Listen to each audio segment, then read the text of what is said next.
నమస్తే, welcome to Metro TV news. బులెటిన్ల ముందుగా హెడ్లైన్స్ చూద్దాం. ఏపీ ఆర్థిక పరిస్థితిపై చంద్రబాబు ప్రోగ్రెస్ రిపోర్ట్. వైసీపీ పాలనలో జీఎస్టీపీకి నష్టం జరిగిందన్న సీఎం.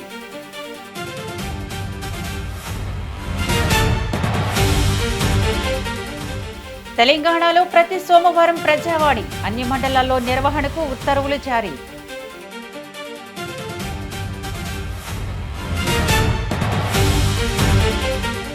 నేడు తూర్పు గోదావరిలో వైఎస్ జగన్ పర్యటన. దేవరపల్లి పొగాకు కొనుగోలు కేంద్రం సందర్శన.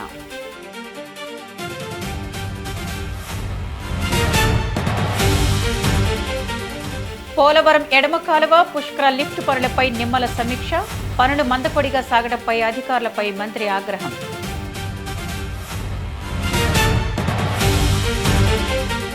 ఏపీలో మరో 3 రోజుల పాటు వర్షాల సూచన. అప్రమత్తంగా ఉండాలని ప్రజలకు హెచ్చరిక.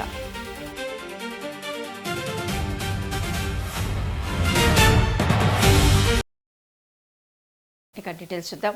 రాష్ట్ర ఆర్థిక పరిస్థితిపై సీఎం చంద్రబాబు ప్రోగ్రెస్ రిపోర్టు విడుదల చేశారు.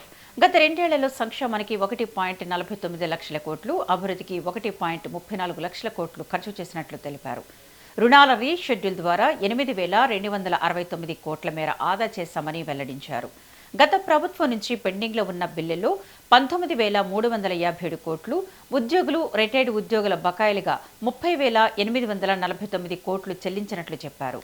అలాగే వైసీపీ పాలనలో రాష్ట్రానికి 6.94 లక్షల కోట్ల జీఎస్టీపీ నష్టం జరిగిందని జీఎం చంద్రబాబు పేర్కొన్నారు. బైఫర్కేషన్ చూస్తే కంబైన్డ్ ఏపీ పాపులేషన్ లో అర్బన్ పాపులేషన్ 33.4%. బైఫర్కేషన్ అవగానే 31.5 ఆంధ్ర తగ్గిపోయింది. తెలంగాణ అర్బన్ పాపులేషన్ 41.5% పెరిగింది. అంటే అర్బనైజేషన్ ఎక్కువ ఉంది, రూరల్ తక్కువ ఉంది. ఇక్కడికి వచ్చినప్పుడు ఇక్కడ change in structure of the economy total గా చేంజ్ అయిపోయి ప్రిడామినెంట్ గా అగ్రేరియన్ వ్యవసాయ ఆధారం అయిపోయింది. 58% పాపులేషన్, 48% రిసోర్స్ వచ్చాయి. This is the biggest challenge. Population 58%, revenue 46%. Loss of capital అగమ్యగోచరం. ఎక్కడ కూర్చోవాలో తెలియదు. బస్సులో నుంచి పరిపాలించాం.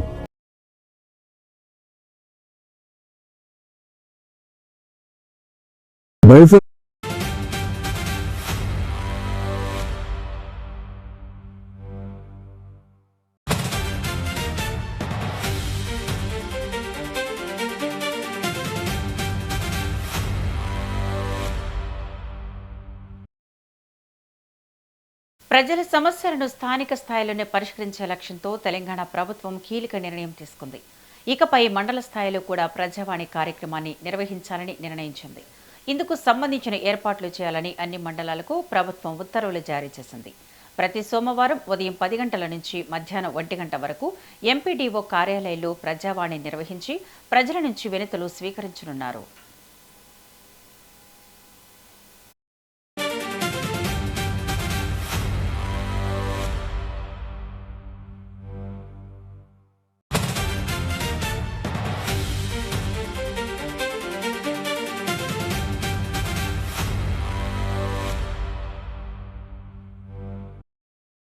ప్రజల సమస్యలను స్థానిక స్థాయిలోనే పరిష్కరించే లక్ష్యంతో తెలంగాణ ప్రభుత్వం కీలక నిర్ణయం తీసుకుంది. ఇకపై మండల స్థాయిలో కూడా ప్రజావాణి కార్యక్రమాన్ని నిర్వహించాలని నిర్ణయించింది. ఇందుకు సంబంధించిన ఏర్పాట్లు చేయాలని అన్ని మండలాలకు ప్రభుత్వం ఉత్తర్వులు జారీ చేసింది. ప్రతి సోమవారం ఉదయం 10 గంటల నుంచి మధ్యాహ్నం 1 గంట వరకు ఎంపీడీఓ కార్యాలయంలో ప్రజావాణి నిర్వహించి ప్రజల నుంచి వినతులు స్వీకరించనున్నారు.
విజయవాడ జలవనరుల క్యాంపు కార్యాలయంలో మంత్రి నిమ్మల రామానాయుడు పోలవరం ఎడమ కాలువ పుష్కర లిఫ్ట్ స్కీమ్ పైప్లైన్ పనులపై సమీక్ష నిర్వహించారు.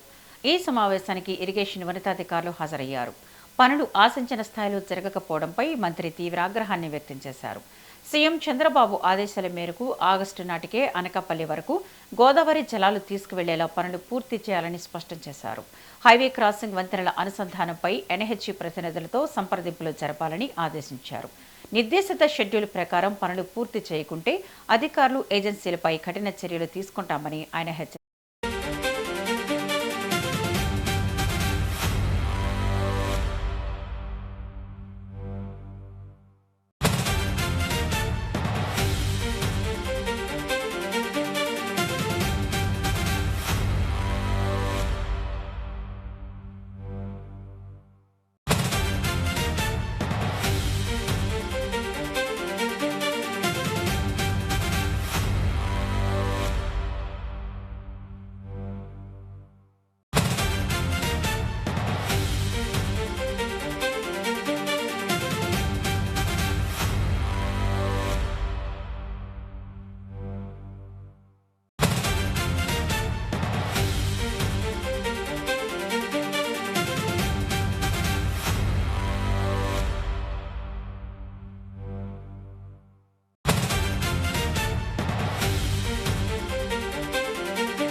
ఏపీలో మరో 3 రోజుల పాటు వర్షాలు కురిసే అవకాశం ఉందని భారత వాతావరణ శాఖ తెలిపింది. బంగాళాఖాతంలో ఏర్పడిన వాతావరణ వ్యవస్థలు కర్ణాటకపై కొనసాగుతున్న ఉపరితల ఆవర్తనాల ప్రభావంతో రాష్ట్రంలో వర్షాలకు అనుకూల పరిస్థితులు ఉన్నాయని వెల్లడించింది. అల్లూరి సీతారామరాజు, కాకినాడ, తూర్పుగోదావరి, పశ్చిమ గోదావరి, కృష్ణా, గుంటూరు జిల్లాలో భారీ వర్షాలు కురిసే అవకాశం ఉందని తెలిపింది. ఇతర ప్రాంతాల్లో తేలికపాటి నుంచి మోస్తరు వర్షాలు గంటకు 40 నుంచి 50 కిలోమీటర్ల వేగంతో ఈదురుగాలులు వీచే అవకాశం ఉండడంతో ప్రజలు అప్రమత్తంగా ఉండాలని సూచించింది.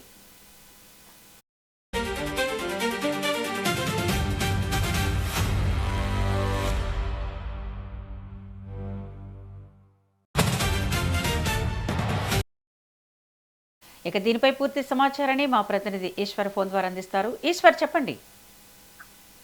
ఈ పశ్చిమ మధ్య బంగాళాఖాతం దాన్ని ఆనుకొని ఉన్న ఆంధ్రప్రదేశ్ తీర ప్రాంతంలో ఉపరితల ఆవర్తనం విస్తరించి ఉంది. దీని ప్రభావంతోనే ఉత్తర కోస్తాలో రేపు ఈ రోజు కూడా తేలికపాటి వర్షాలు, కొన్ని చోట్ల ఉరుములతో కూడిన జల్లులు అక్కడక్కడ కురిసే అవకాశం ఉందని వాతావరణ శాఖ అధికారులు చెబుతున్నారు. అలాగే పలు ప్రాంతాల్లో కూడా ఉరుములు, మెరుపులతో కూడిన ఎదురుగాలు వీచే అవకాశం ఉందని తెలిపారు. అయితే ఈదురుగాలు గంటకు 40 నుంచి 50 కిలోమీటర్లు, గరిష్టంగా 60 కిలోమీటర్ల వేగంతో గాలులు వీస్తాయని అధికారులు చెబుతున్నారు. అయితే అల్లూరు, కాకినాడ, ఈస్ట్ వెస్ట్ గోదావరి, గుంటూరు జిల్లాల్లో ఈ రోజు 1-2 చోట్ల కూడా భారీ వర్షాలు కురిసే అవకాశాలు ఉన్నాయని చెప్తున్నారు. పార్వతీపురం, మన్యం, విజయనగరం, శ్రీకాకుళం జిల్లాల్లో 1-2 చోట్ల భారీ వర్షం కురిసే అవకాశం ఉందన్నారు. అదేవిధంగా దక్షిణ కోస్తాలో 3 రోజుల పాటు ఉరుములు, మెరుపులతో కూడిన తేలికపాటి నుండి మోస్తరు వర్షాలు కురిసే కూడా అవకాశం ఉందంటున్నారు. అదే అన్నమయ్య, శ్రీ సత్యసాయి, తిరుపతి, చిత్తూరు, అనంతపురం జిల్లాలకు ఎల్లో అలర్ట్ జారీ చేస్తూ తేలికపాటి నుండి చెదురుమదురు వర్షాలతో కూడా పిడుగులు పడే అవకాశం ఉందని అధికారులు చెప్తున్నారు. ఈ నేపథ్యంలో ప్రజలు చెట్ల కింద కానీ బహిరంగ ప్రదేశాలు కానీ ఉండకూడదని, సురక్షిత ప్రాంతాల్లో ఆశ్రయం పొందాలని సూచిస్తున్నారు. ఈశ్వర్.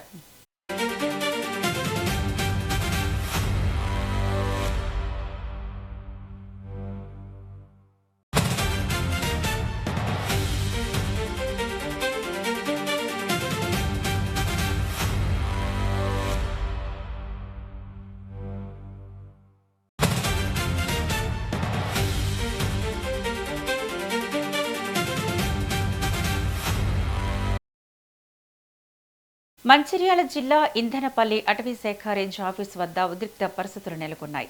అరెస్టు చేసిన ఆదివాసీలను వెంటనే విడుదల చేయాలని రాస్తారోకో నిర్వహించారు. కార్యాలయంలోకి చొరబడి ఫర్నిచర్ను ధ్వంసం చేసి కార్యాలయ రికార్డులను చిందరవందర చేశారు. సమాచారం అందుకున్న పోలీసులు అక్కడికి చేరుకొని వారిని సముదాయించారు.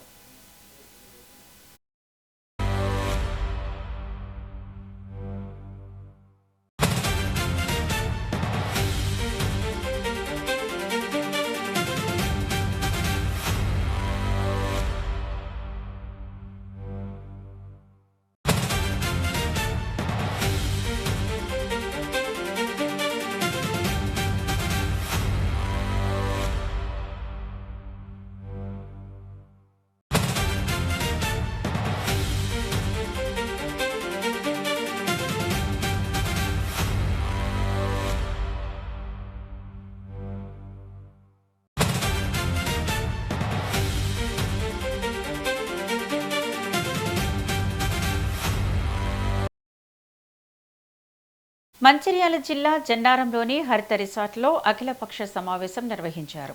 కవ్వాల టైగర్ జోన్లోని కఠిన ఆంక్షలను ఎత్తివేయాలని ఎమ్మెల్యే వెడ్మబుజ్జు పటేల్ డిమాండ్ చేశారు. లేకుంటే అటవీ శాఖ అధికారులకు ఆదివాసీలు చేరున్న సహాయ నిరాకరణ ఉద్యమానికి సహకరించాలని చెప్పారు. కొందరు అటవీ శాఖ అధికారులు అభివృద్ధికి వ్యతిరేకంగా వ్యవహరిస్తున్నారని ఆరోపించారు.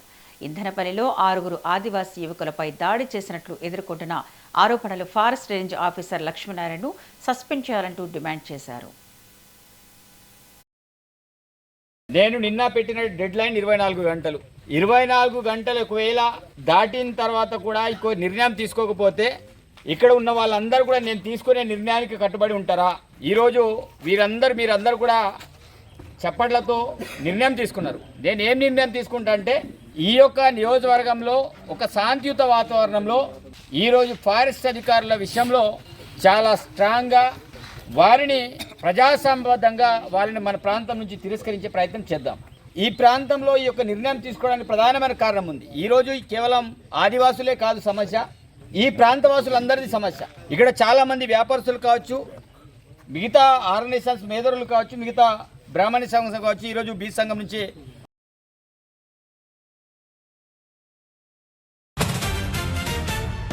నేను నిన్న పెట్టిన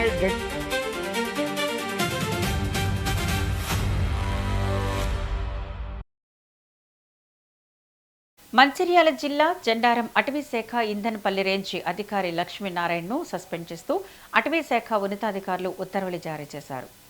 ఆదివాసీ యువకులపై దాడి ఘటన నేపథ్యంలో ఈ చర్యలు తీసుకుంటున్నట్లు అధికారులు తెలిపారు.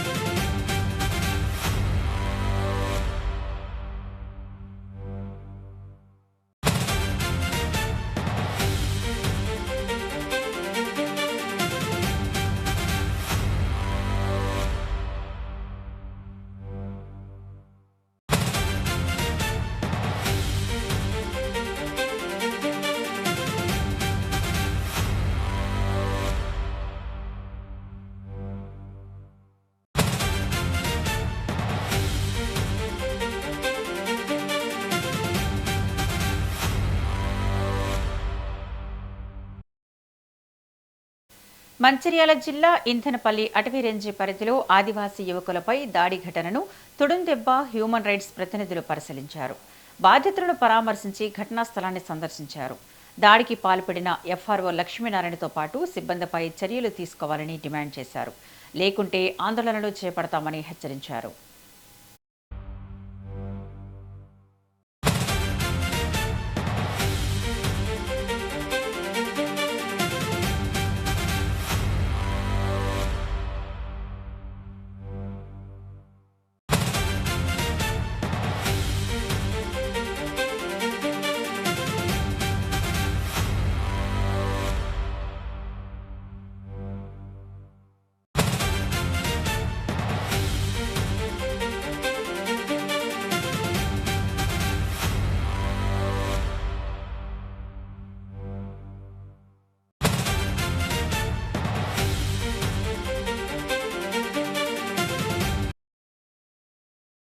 ఆర్టీసీ విశ్రాంత ఉద్యోగుల పట్ల ప్రభుత్వ వైఖరి నశించాలని ఆర్టీసీ కార్మిక సమాఖ్య డిమాండ్ చేసింది.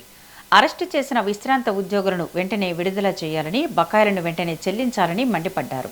బకాయిల కోసం ధర్నాకు వెళుతున్న ఆర్టీసీ విశ్రాంత ఉద్యోగుల అరెస్టులపై తెలంగాణ ఆర్టీసీ కార్మిక సమాఖ్య ఆగ్రహాన్ని వ్యక్తం చేసింది. వెంటనే విడుదల చేయడంతో పాటు బకాయిలు చెల్లించాలని, లేకుంటే నిరవధిక నిరాహార దీక్ష చేపడతామని హెచ్చరించింది. కార్మికుల మధ్యలో విలీనం కావాలని డిమాండ్ చేస్తూ, ప్రమాణం చేస్తూ దొంగచాటుగా ఎన్నికల్లో పాల్గొనాలని చెప్పి ఎన్నికల పేరు మీద చందాలు వసూలు చేయడము ప్రారంభించారు.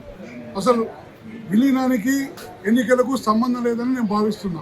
విలీనం కమిటీలో అవసరం ఉంటే అన్ని నెలలు పెట్టి ఎవరి శక్తి మేరకు వారి సూచనలు సలహాలు ఇస్తారు, వారి పరిజ్ఞానాన్ని విలీన కమిటీ ముందు పెడతారు.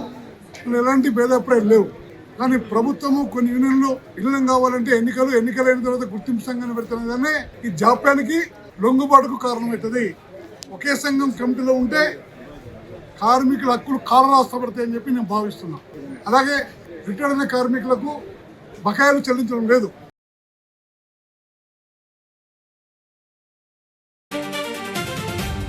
కార్మికుల మధ్యలో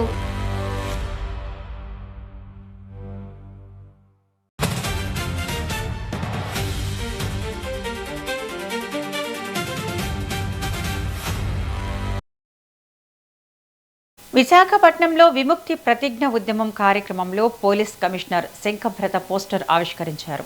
చెడు వ్యసనాలకు దూరంగా ఉంటేనే ఆరోగ్యకరమైన సమాజం సాధ్యమన్నారు. డ్రగ్స్ వినియోగం లేదా విక్రయాలపై సమాచారం ఉంటే పోలీసులకు తెలియజేయాలని చెప్పారు.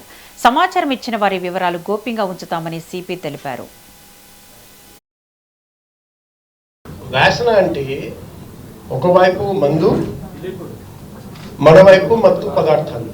ఇంకొకటి కూడా ఉంది, నికోటిన్, పొగాకు సంబంధించిన సిగరెట్, బీడి, ఖైనీ, పాన్ మసాలా. ఈ వ్యసన వల్ల ప్రతి సంవత్సరం మన రాష్ట్రంలో, మన దేశంలో, మన ప్రపంచంలో చాలామంది చనిపోతున్నారండి. మరోవైపు చాలామంది జబ్బులతో బాగా ఇబ్బంది పడుతున్నారండి. ఇంట్లో కానీ ఆసుపత్రిలో కానీ మన శరీరంలో ప్రతి అవయవం ఈ వ్యసన వల్ల నష్టపోతుంది. దానివల్ల చాలామంది నష్టపోతున్నారండి.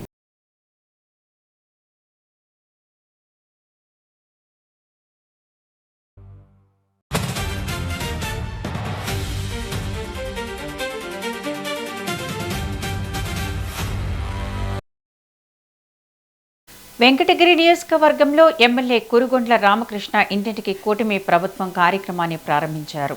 ఇంటింటికి వెళ్లి కూటమి ప్రభుత్వం అమలు చేస్తున్న సంక్షేమ అభివృద్ధి కార్యక్రమాలను ప్రజలకు వివరించారు.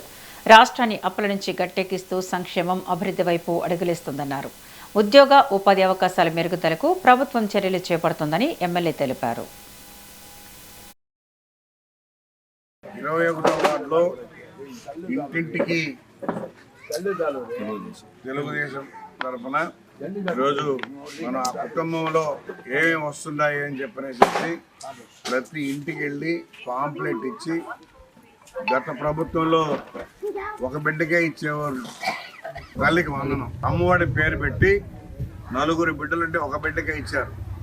ఈరోజు తల్లికి వందనం అని చెప్పి ఎంతమంది బిడ్డలుంటే అంతమందికి కూడా ఈరోజు మన ముఖ్యమంత్రి చంద్రబాబు నాయుడు 5 మంది ఉన్నా 6 మంది ఉన్నా తల్లికి వందనం ఇస్తున్నాం. 4,000 రూపాయలు పెన్షన్లు ఇస్తున్నాం.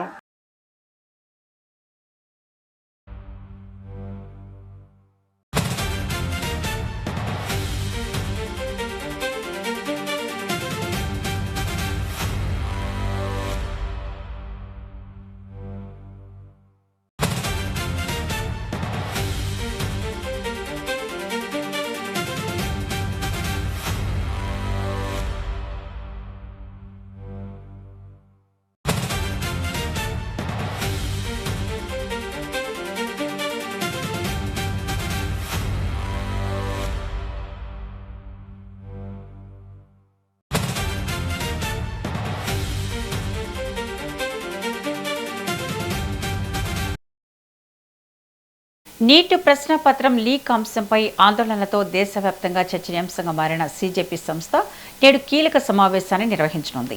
మహారాష్ట్రలోని ఛత్రపతి సంభాజీ నగర్లో వ్యవస్థాపకుడు అభిజిత్ నివాసంలో కోర్ కమిటీ సమావేశమై భవిష్యత్ కార్యాచరణపై చర్చించనుంది. గత నెల రోజులుగా చేపట్టిన ఉద్యమంపై సమీక్షతో పాటు ఇకపై అనుసరించాల్సిన వ్యూహంపై నిర్ణయాలను కూడా ఈ సమావేశంలో తీసుకోనున్నారు.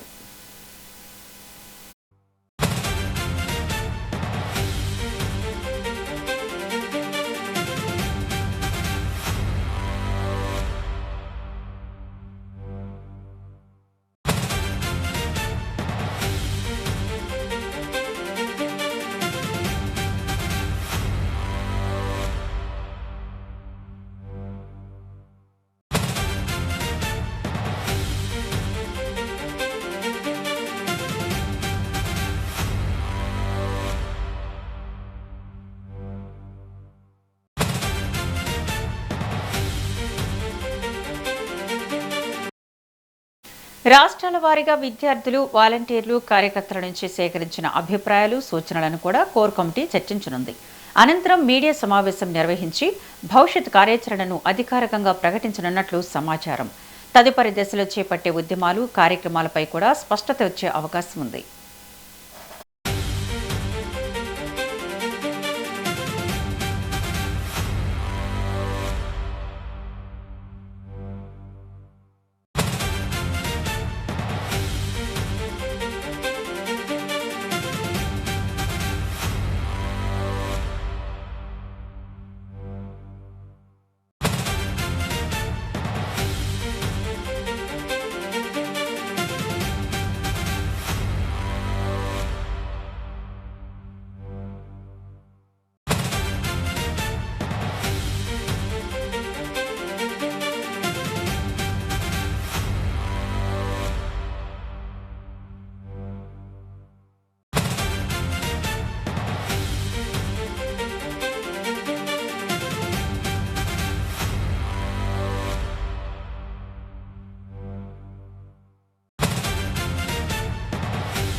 सर कल जो कोर कमेटी की मीटिंग होने वाली है यहाँ पे, उसके बारे में कुछ बताइए। पहली बीजेपी की कोर कमेटी मीटिंग है।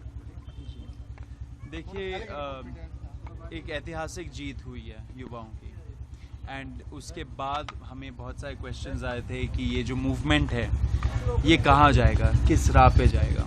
तो उसी के बारे में, उसके बारे में चिंतन करने के लिए, उस चीज़ के बारे में एक स्ट्रैटेजी बनाने के लिए हम लोग सारे आज आए हैं औरंगाबाद।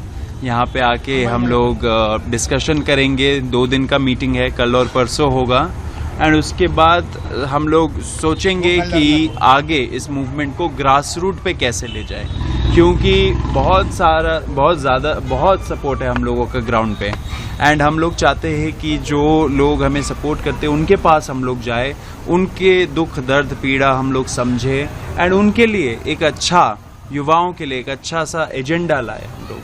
तो उसी को स्ट्रैटेजी हम लोग प्लान करने के लिए हम लोग सारे यहाँ पे है।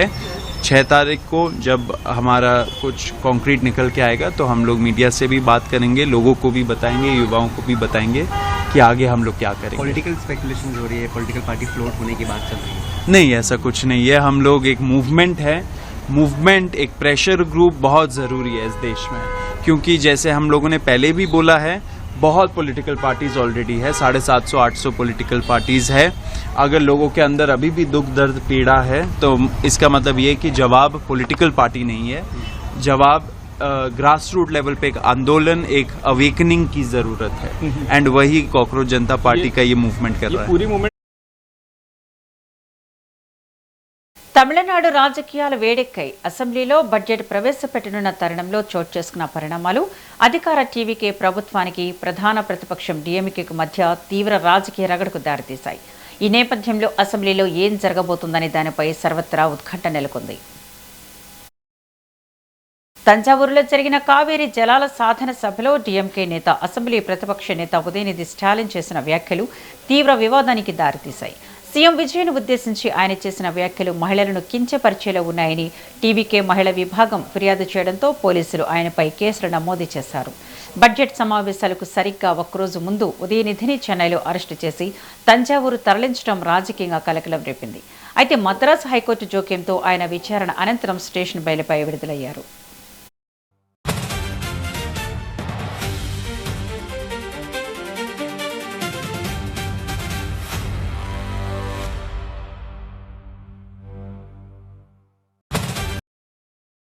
ప్రతిపక్ష గొంతును నొక్కేయడానికే అసెంబ్లీలో బడ్జెట్ను వ్యతిరేకించకుండా అడ్డుకోవాలనే దురుద్దేశంతోనే ప్రభుత్వం ఈ అరెస్టు డ్రామా ఆడిందని డీఎంకే అధినేత ఎంకే స్టాలిన్ తీవ్రంగా మండిపడ్డారు.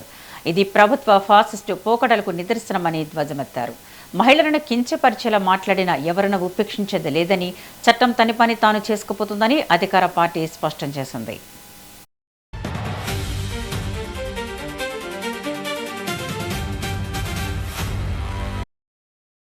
ప్రతిపక్ష నేతపై కక్ష సాధింపు చర్యలో భాగంగానే బడ్జెట్ ముందు రోజు అరెస్టు చేశారంటూ అసెంబ్లీ సమావేశాల ప్రారంభంలోనే డీఎంకే సభ్యులు తీవ్ర నిరసన తెలిపే అవకాశం ఉంది. ప్రశ్నోత్తరాలు లేదా బడ్జెట్ ప్రసంగానికి అడ్డు తగిలి సభలో ఆందోళన చేపట్టవచ్చు. కావేరీ జలాల వివాదం, మేకేదాటు ప్రాజెక్టు విషయంలో ప్రభుత్వ వైఫల్యాలు, రాష్ట్ర ఆర్థిక పరిస్థితి, కక్ష సాధింపు రాజకీయాలపై అధికార పక్షాన్ని కార్నర్ చేయడానికి డీఎంకే సిద్ధమవుతుంది.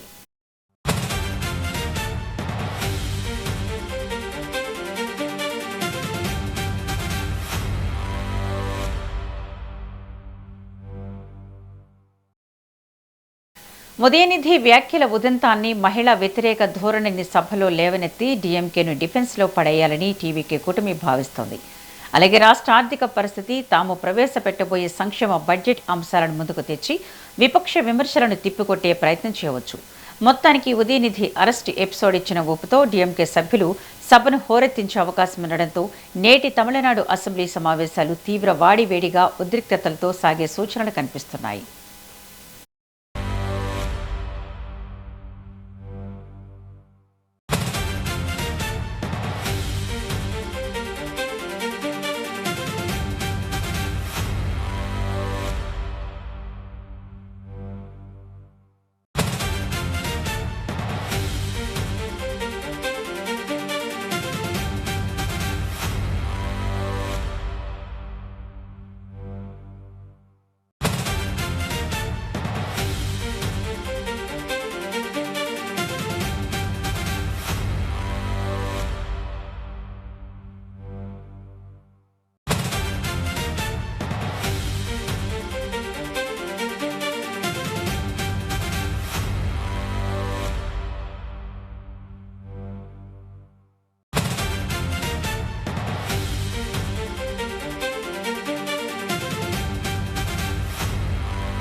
చలనచిత్ర పరిశ్రమలో విషాదం చోటు చేసుకుంది. విలన్గా మంచి గుర్తింపు తెచ్చుకున్న ప్రఖ్యాత నటుడు ప్రదీప్ రావత్ కన్నుమూశారు. ముంబైలో ఆయన హఠాన్ మరణం చెందారు. కొంతకాలంగా క్యాన్సర్తో పోరాడుతున్న ఆయన రాత్రి గుండెపోటుకు గురై తుది శ్వాస విడిచారు. తెలుగులో సై, ఛత్రపతి వంటి చిత్రాల్లో పవర్ఫుల్ విలన్గా నటించి ప్రేక్షకులను మెప్పించిన ఆయన మరణ వార్తతో సినీ వర్గాలు దిగ్భ్రాంతికి గురయ్యాయి.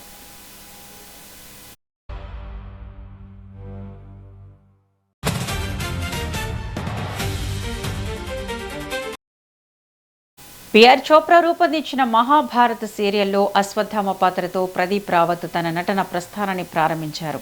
ఆ తర్వాత సర్పరోష్, లగాన్ వంటి చిత్రాల్లో ముఖ్య పాత్రలు పోషించారు. అయితే 2008లో వచ్చిన గజనీ చిత్రంలో పోషించిన ప్రతినాయకుడి పాత్ర ఆయన కెరీర్లోనే మైలురాయిగా నిలిచి దేశవ్యాప్తంగా విపరీతమైన కీర్తిని తెచ్చిపెట్టింది. తెలుగు చిత్ర పరిశ్రమలోనూ ప్రదీప్ రావత్ తనదైన ముద్ర వేశారు. సై, ఛత్రపతి, భద్ర, లక్ష్మి, దేశముద్రు, స్టాలిన్ వంటి అనేక సూపర్ హిట్ చిత్రాల్లో ఆయన విలన్గా నటించి తెలుగు ప్రేక్షకులకు దగ్గరయ్యారు. ఆయన గంభీరమైన రూపం, డైలాగ్ డెలివరీ విలన్ పాత్రలకు ప్రాణం పోశాయి. హిందీ, తెలుగుతో పాటు తమిళ, నేపాలీ భాషలోనూ ఆయన నటించారు. ఇటీవల ఒక నేపాలీ సినిమా షూటింగ్ను కూడా ఆయన పూర్తి చేసుకున్నారు. ప్రదీప్ రావత్ మృతి పట్ల పలువురు సినీ ప్రముఖులు, అభిమానులు విచారం వ్యక్తం చేస్తూ నివాళులర్పిస్తున్నారు.